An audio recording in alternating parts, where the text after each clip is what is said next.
皆さんこんにちは、アイロンです。適当に。今回は FE 覚醒スマブラ縛りパート22です。やってまいりましょう。今回は本編16章を攻略してくだもんで、ストーリーは2個前の動画からの続きになるだね。15章ではバルム天国に対するレジスタンスを率いるサイリと出会いました。そしてサイリから次に狙われるのが神竜の巫女という情報を得たので、黒村は神殿のある大樹に来たのです。すでに帝国の衆が包囲しててミコさんは軟禁状態にあるだな。で、こいつが今回の大将だな。このごつさはどう見てもジェネラルだら。頭はそんな重装備でもないのですけれどね。紅茶化してるうちはいいだけどさ、こういうやつって実際会うと怖そうな見た目してるよな。中には気さくなおっさんもいるだけど、セルバンテスは見た目通りのうるさいおっさんだっただな。我々が彼の毛の話をしていたらちょうど敵元の話をしていますね。と言ってもヒゲの話題ですが、普通毛っつったら髪の毛のことだよな。ヒゲのことはわからんぜ。反応に困るモブ的兵士の気持ちもわからんでもないな。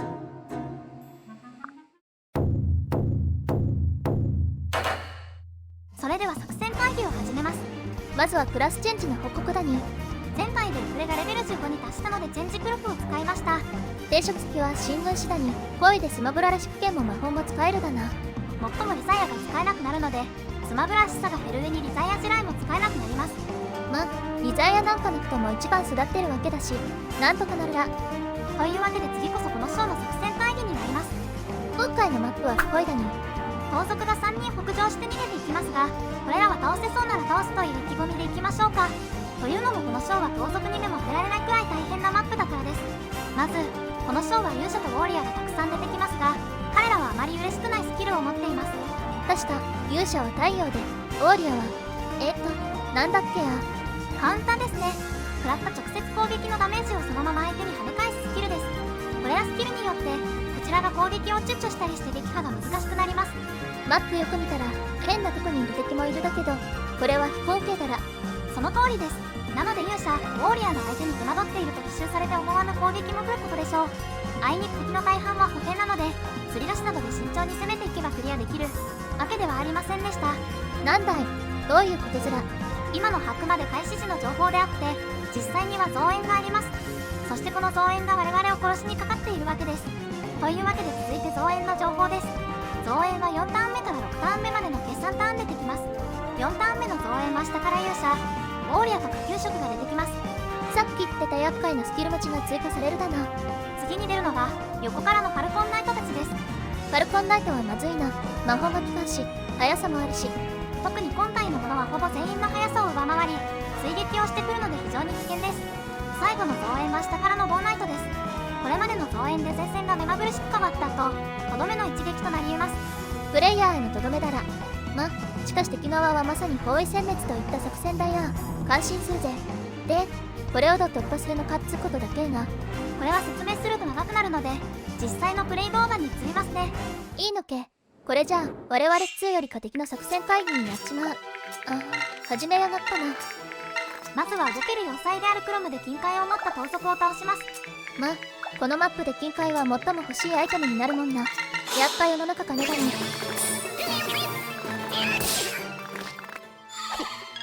レベルアップ。実にクロムらしいアタッカー型の成長です。守備がそろそろやべえんじゃねえかな。まだ6回だに。壁役を任せられなくなりつつありますものね。どうにかしたいです。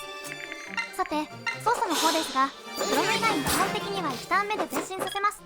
ゲームもペガサスナイトと青い敵襲も防げたな。そのままロンクを前方に進めようと思いますが、前方のウォーリアはカウンターを持っていなかったので安心して剣を見つけられます。特性はマップ開始時でスキルの有無が異なるもんで、作戦や操作が都度変化するのが厄介だな。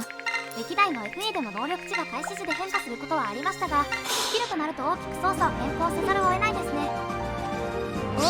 サンダーストームだ。これを見てみるとサンダーストームが電気を起こった剣というよりも雷を起こす剣という感じがしますね。スマブラみてえに軍の振り回いてど派手な攻撃っつうことじゃないだよな。スマブラみてえなイメージだと拍子に消しちまうよな。逆に言えばこれだけ地味な動作の剣をあれだけのモーションに落とし込んだスマブラがすごいのだと思います。そういえば今回のダブルの組み合わせを紹介していませんでした。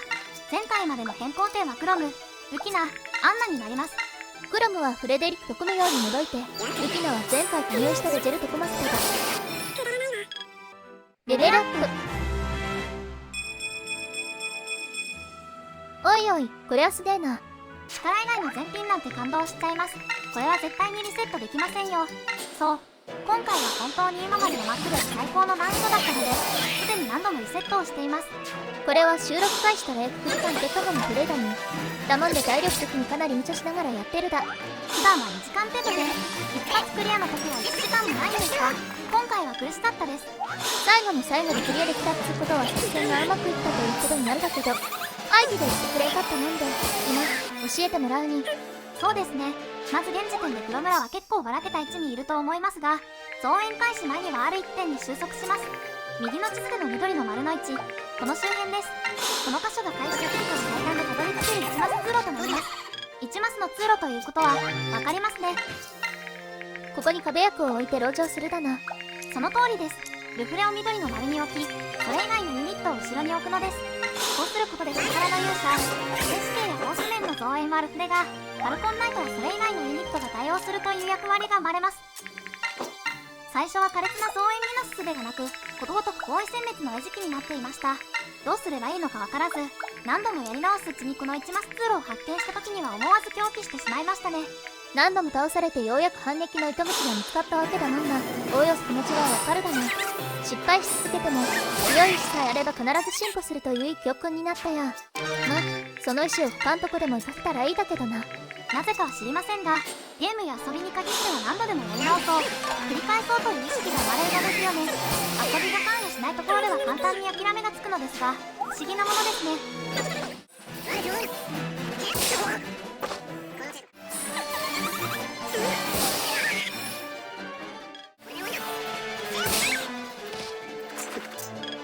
敵ターンは必殺を連発してくれたおかげで難なく過ぎました。このターンも敵を倒しつつ先ほど説明した作戦遂行、左側への移動を進めていきます。おお、テックだ。現状では武器なく使っていませんが、クロムも早く使えるようにしたいです。それにはグレートナイトを完成させるべきだけんども、月光すらまだ習得できてないでかなり先だろな。なんやかんやで盗賊は全員で決まっただな。恋で盗品は我々もんだに。盗品であっても盗んだら泥棒ですからね。レベルアップ。前回は力が上がって残念な感じでしたが、今回もちょっと残念の方向性は違うだけど、残念には違いねえだな。しかしリズもレベル15になって7達人を習得しました。固定でパスがして九段追撃がレベアタス10ダメージになるが、より戦いやすくなっていいだね。そして増援が出始める4ターン目です。ここから地獄が始まります。リズを真っ先に上にやっただけど、これはどういう意図け？次のターンの増援であるファルコンナイトの範囲外に伸ばすためです。リズは追撃をもらってやられてしまうのです。同様の理由でテアモの範囲外に逃がそうとしています。そいでクロムのリフレ壁の中に入れ、クロム、ルキナ、ロンクスあれをブロック上に配置しただ。こうすることでファルコンナイトの攻撃をもらうのは最大で2回までで済みます。で、早速したから勇者とウォリアとスナイパーまでいるじゃねえか。言い忘れていましたが、スナイパーも出てきまして、しかもロングボウを持ってきます。1マス通路戦法を発見するまで、このロングボウにも苦しみましたね。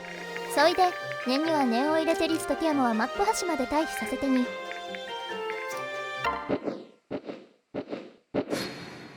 ついに来ちまっただ、例のファルコンナイトが。下からの増援の壁の薄れと交戦を始めましたね。今気づいただけどアンナとリフレをダブルさせたのけ。はい、珍しい組み合わせですが、リフレとアンナは支援も発生するのでちょうどいいと思います。アンナさんは第2の回復薬の役目もあるので、今後であまりダブルさせる機会は少ないかもしれませんが。で、普段のファルコンナイトはシャーレに行っただに。そうなると思ってリタイアを持たせていますが、敵も魔法が高いので大きな回復ができず、結構ギリギリの HP になってしまいます。撃発通よりもその場をしのぐ意味合いが強いだな。さあ、時短がやってきてしまいました。敵の現状は手負いのファルコンナイトに対とスレンのスピアを持ったファルコンナイトが右と左下から迫ってるだ。ティアモでファルコンナイトを倒そうと思いましたが、右からのファルコンナイトに対から追撃ありの波状攻撃でやられてしまいそうです。とりあえず敵の数を減らしたいもんでロンクーで手負いの片方だけでも倒して。レベルアップ。攻撃も守りも伸びたいい成長だね。よく見ると成長回数だけでは守備も魔法もクロムのものを上回るのですね。第1の S がルフレですが、第2の S はロン君の可能性があるんでしょうか。それとあれだな、滅殺も習得しただ。どんな敵でも必ず倒す最強のスキルですね。攻撃が低めと言われるロン君なら必須だと思います。攻撃が低めつってもそうなんかな。今んとこロン君の攻撃に不満はないだけどな。レベルアップ。こちらも守備面を伸ばして全体的にいい成長です。魔法を除けばだけどな、力も伸びんと火力がやばくなっちまうだよ。武器のはカルシオン縛りなので、キルソードなど武器で必殺を起こすことができないものですね。で、動画に戻るととりあえず近辺のハルコンナイトは倒せただ。ルキナが天空を出してくれたのでサイレも情報薬で回復させる余裕も生まれましたね。ピアノはちょっと離れた位置に置いていますが、これはリフレッシュを発動させるためです。発動を期待するのはあんまないもんで、このスキルを狙って発動させるのは珍しいだな。下のルフレ側の方は現時点で問題がないですね。さすがはルフレです。ロングボウを持ったスナイパーをどうやって倒すかもちょっとした課題かもしれんな。そうですね。道が挟まないので誘導を落としましょ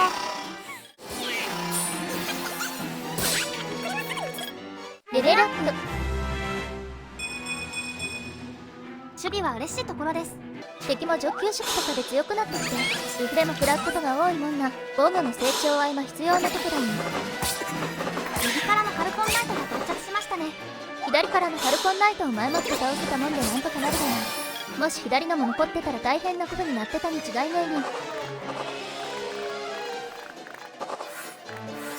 このターンで今手負いのハルコンナイトを倒してしまいましょう。そういや、右のクッコアの動かなかったハルコンも動いたな。そうですね。このターンでボス周辺の歩兵以外の敵が動きました。思っただけどこのマップの勝利条件って敵将の撃破だらだもんでさ、動円とか無視してとにかく前進してボスを倒すってのはどうなんて。それも何回か試みましたが、3つの課題があってクリアに至れませんでした。まず1つ目はルフレに頼り切ってしまう点です。強引に突破するってことあるフレを多用することだもんな。動画のコンセプト的にはあんま良くないかもな。それにルフレ以外が目立たないと今後の成功力に困難になる懸念もあります。2つ目はカウンターの存在です。カウンター持ちが直接攻撃してくることが確実にリセットになるので、その撃破に慎重になり、進軍が遅れます。そうなるとあれだな、3つ目は分かった。ファルコンナイトの増援の到着だら。そうなんです。ファルコンナイトがもうピンチラッシュです。そうやってファルコンナイトまで対応しているとゲーナイトもやってって誰かがやられる。だから同情してちょっとずつ撃破していく方がいいと分かったのです。まあ同情する場所も探すのにだいぶかかったってのはさっき言った通りだな。レベルアップ。ちょっとこれは反応に困るな。福山さんは良かったですが、どう表現するべきでしょうか。敵ターンでロングボウスナイパーがロン君を狙いに近づいてくれました。ほいでロングボウ野郎に攻撃ができるだな。ただファルコンナイトも依然として周囲にいるのでどうしたものでしょう。とりあえずロングボウスナイパーの範囲外の位置で宝のファルコンナイトをピアノで倒します。レベルアップ。力と守備と両方の成長です。しかし前も速さは伸びんかったでな。正直扱いに困りつつあるだよ。なんつうかバランス型の悪いとこが出てるだよ。結局ロングボスナイパーはこのターンでの撃破を見送り、近くのペガサスナイトを倒すことにしました。敵ターンでの出来事も大したことなかっただね。次ターンでのロングボウを少し削ったのとファルコンナイトを倒したくらいですけどね。ファルコンナイトに倒したので苦しいところは突破したと言えるでしょう。そしたら得意のダイジェストだな。お、滅殺だ。ビヨンで滅殺を出すとライフルで撃ち抜いたかのようなかっこよさがあるだよ。いえ、かっこいい。すごいテンション上がってますね。考えてみよう。ライフルだね。ライフル。いや、ちょっとわからないです。あーたには呪骨のロマンがわからんのて悲しいや。レベルアップ。今回ロン君は上がりやすいところが上がったという感じですね。技上がったで滅殺の確率に増えたに。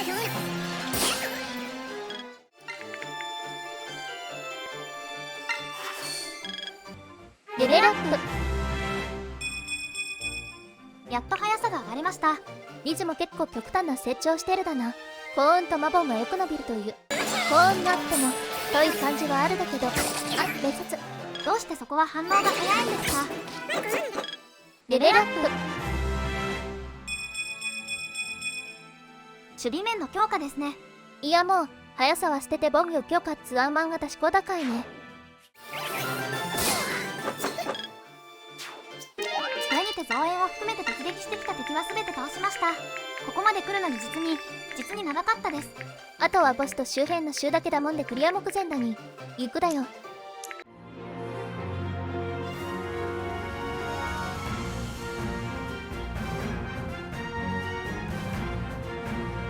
レベルアップ。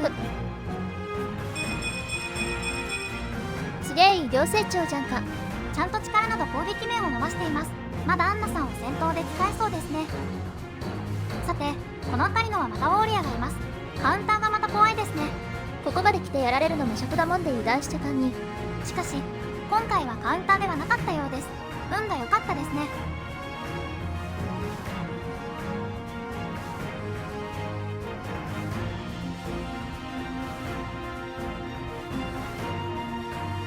レベルアップ。久々に守備が成長しました。おまけについに熱砲も習得したもんで攻撃に拍車がかかっていくってや。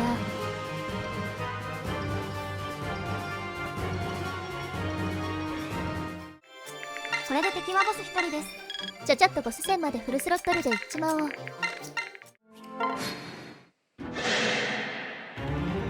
ヒゲが逆立つってそんなことあるだか。私のよく見る野良猫のヒゲはよく逆らってますね。それは威嚇だとか緊張だとかしてるんじゃないの。守備も高いですが大盾もあるのであまり攻撃が通りませんね。物理系を使わなきゃいいじゃんか。今回はアスナとクロムは全然活躍させられなかったのでカラーで倒したいんですよ。レベルアップ。やっと力が上がりました。防御面もしっかり上げてて戦いやすくなっただな。今度はクロムです。クロムとは特殊な会話が発生します。戦う理由を聞いてるだけど、正直まともな返答になってないら。なぜ戦ったと聞いたらバルハルトを覇王にしたいから。バルハルトは何を求めて戦ったと聞いたら知らないと。攻め込まれてる人たちからしたら不条理極まりない回答です。なんつか根本から黒村とは言い出ない感じだな。バルハルトはよほどカリスマのある人物なのでしょうね。早くお目見えしたいものです。一国一城の夢習わしだってあるに。あなたの場合は城が欲しいというだけですよね。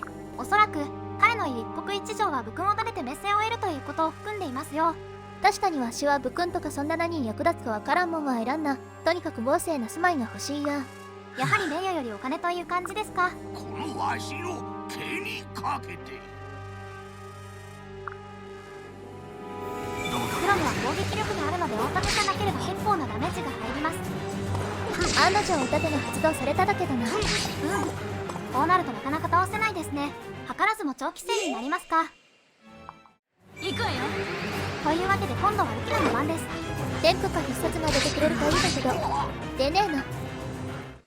守ってみせるわ。ようやく倒せました。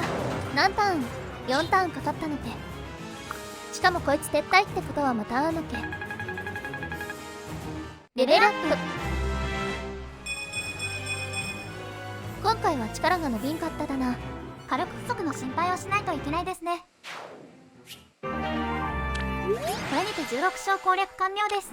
うまいほど作戦でどうにかできただけど、ルフレ以外も真剣に育てんといかんよな。こんなムカデ買い切って今時あるんかね。私は現代で言うとバオバブくらいしか浮かばないですね。昔はたくさんあっただけどな。石炭機が懐かしいや。生まれる前どころじゃない時代なんですけど。懐かしむはどうでもいいもんでさ。それよりミコが出たに。なんと保護対象のミコとはチキでした。チキはスマブラのアシストフィギュアで出てきただね。それだけじゃありませんよ。彼女は紋章の謎から成長した姿で出てきているのです。シリーズ経験者からすれば嬉しいサプライズとなります。とは言いましたが、ここの話は紋章の謎のストーリーや設定とは少し矛盾するところがあるんですよね。そうなんて、そりゃ嬉しいようでちょっと複雑な感じだいな。具体的に言うと炎の台座、ファイアーエムブレムの剣ですね。クロムの持つ炎の台座は1000年前の初代西欧から継承しているもので、台座にある宝玉によって神妙な赤の力を手にすることができました。今ちょうど出てきたとこずら。そうですね。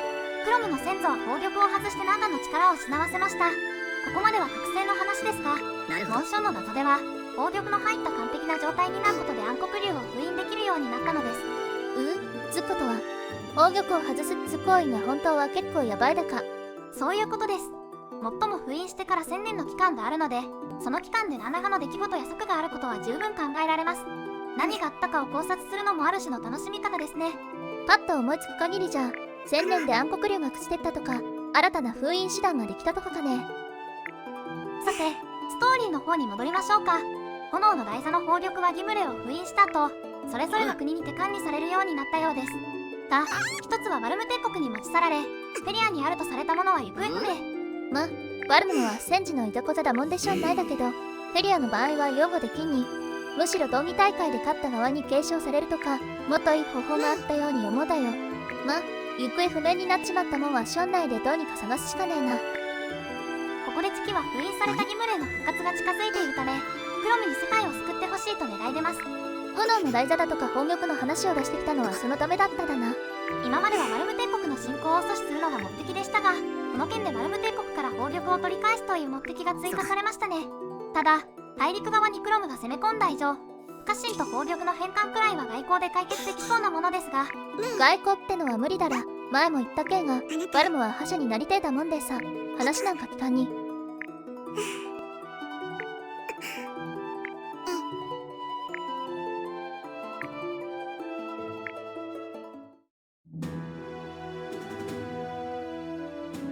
あの後月は解放軍に激飛ばいてたみてえだな。なので続々とメンバーが集まってきているわけです。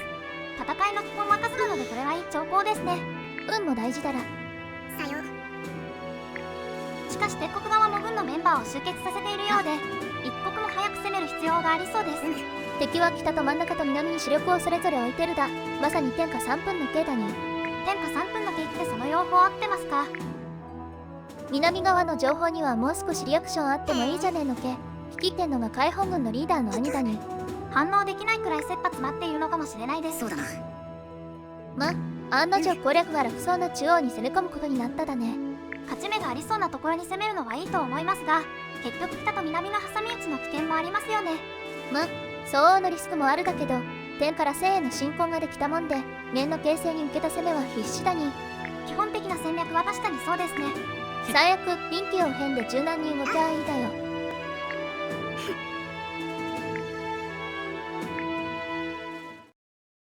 というわけで動画内容はこれにて終了です。お疲れ様でした。クレジット長いたら毎度のごとく支援会話も流すもんで気になったら見てってな。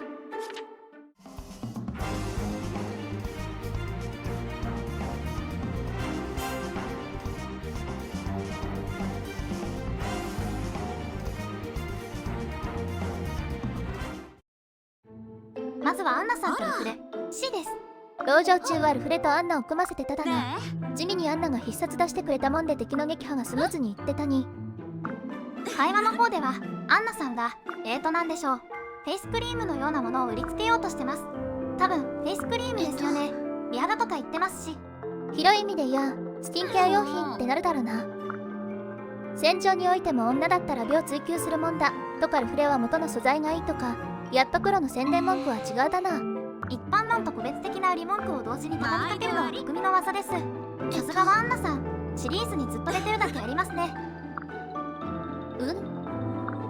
実験段階って製品改善のものをどうして商品として持ってんだ。職業倫理はどうなってんだか。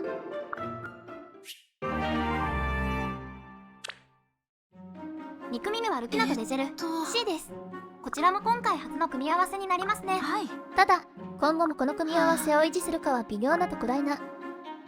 会話の方はデジェルが戦闘訓練の際に強い相手がいないことへの不満を漏らしています。デジェルモは死より強いやつに会いに行くってタイプだもんな。そういでも考えなしに挑むわけじゃないのは偉いだな。強そうな人はしっかり尊敬してますし、満足やまさかというわけではないですね。なんで最後のホテーション下がんの。マルスのさらに祖先って表現は気になりますね。勇者アンリのことでしょうが、名前が出てこないということは記録が散逸したのでしょうか。マルスの名が有名になりすぎてあまり重要視されんくなっただかね。デジェルの考えはなんか特殊部隊の考えに似てるだな。軍の中で務む不敵や編成を異なる部隊を組むっつことだら。好意的に解釈したらそうなるかもしれません。ありがとう。しかし軍というのは広範囲とするものですので、デジルの理想を完全に叶えるのは不可能でしょう。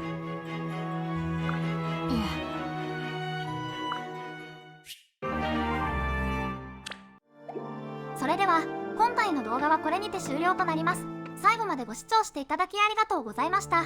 チャンネル登録と会員ネタとかしてくれると本当に喜ぶもんでよろしく頼むに。そいじゃまた次回。